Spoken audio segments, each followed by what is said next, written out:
I have to ask you about Thanksgiving dinner with Mike Nesmith of the Monkees and what was on Nesmith's tray of Thanksgiving treats that took you by surprise. We will finish with this story. Another wonderful guy. I was invited to his house for Thanksgiving dinner. I think it was 1968 Thanksgiving. And he was in the Monkees, sort of. The TV show was over, but they still toured. So I go to his house and we drive up the driveway, and there's a big sign by his mansion: do not leave car unattended. And there's a German shepherd running around the car barking that was bigger than a building. Mike comes out, and this is the part of the story that must be shared. He was wearing his green monkey toque on Thanksgiving Day. That's just something I've never asked him.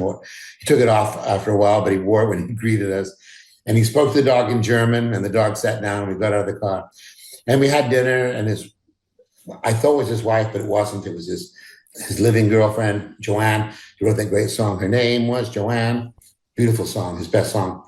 And we had dinner, which was turkey and broccoli and pumpkin pie and very nice. America everywhere. America, salt and pepper shakers with red, white, and blue stripes. Everything was nice. And then Mike was drinking wine and beer, and my friend Pete, who drove me there, he was a DJ in America, was drinking wine and beer, and I was drinking tea and coffee. And then we go into the living room, and in walks Joanne with a proper English tray, a wide one where you hold the handles like this, where you put the teapot, the cups, and the cookies. If you go for English tea, but there was no tea on the tray, and there was no cups, there's no sources. There was like lines of pills, different color pills, and a hash pipe, and a chunk of hash, and I don't know, 8, I can't remember, 10 pills, maybe 6 of each, maybe more, but lined up like by someone who's like ADD, like they have to do it properly, Right. in the right space. I noticed all that shit. And he put it down, and Mike said in his quote, "It's time for dessert, gentlemen." Well, Pete said, no, not for me. I'll just stick to beer.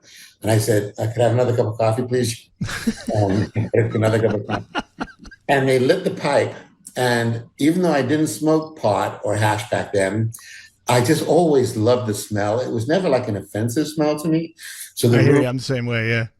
room just filled with smell. And I learned later, but I'm sure it's true that night, that you get contact highs. So I was high, and there was a lot of hash smoke. They get filling the pipe, and then they take a pink pill, and they discuss it. It was so weird. And I describe it in the book, I think, like 2 Italian chefs or something, a Portuguese chef.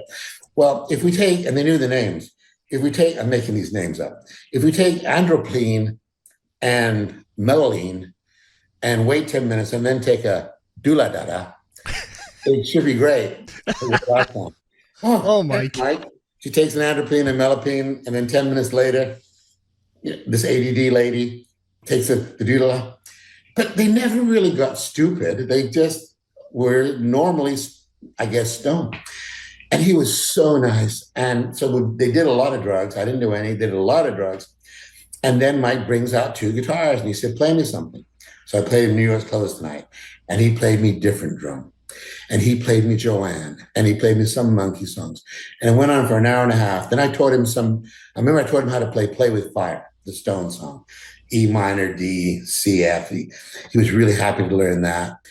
And then Peter fell asleep on the couch because he passed out. Joanne disappeared hours earlier. She was gone on her own private high, tired of talking about the Beatles and the Kinks and the Stones and the Hollies and the Foremost. And me and Mike went out to the pool, and we were dressed in our clothes. We weren't going swimming. It was 11 o'clock. And he had 2 speaker chairs in there. And Eric, have you ever been to see Love in Las Vegas? No, never Well, seen it's it. not there. It's not there anymore. If it ever goes anywhere, it's beautiful. But it has a chair you sit in with a left speaker and a right speaker, and the music George Martin did for the Love mix comes through, blows your mind. I had my eyes closed, didn't even watch Cirque du Soleil. I just listened to music most of the time. So he had these 2 speakers, and he was raving about Paperback Writer. And he played Paperback Writer, the single, over and over and over again through these 2 speakers, 20 times, 25 times. And he kept on raving about Paul McCartney's bass. And Paul McCartney's bass had been recorded differently for the very first time on Rain and Paper Write It. It's done through an amplifier. And he kept on raving, and he kept on saying how shit the Monkees were and how much he hated their music and how he was going to go tomorrow to San Francisco and come back with 10 grand and how he didn't deserve it. And I left at 2 a.m. after having the most pleasant evening with a very talented man.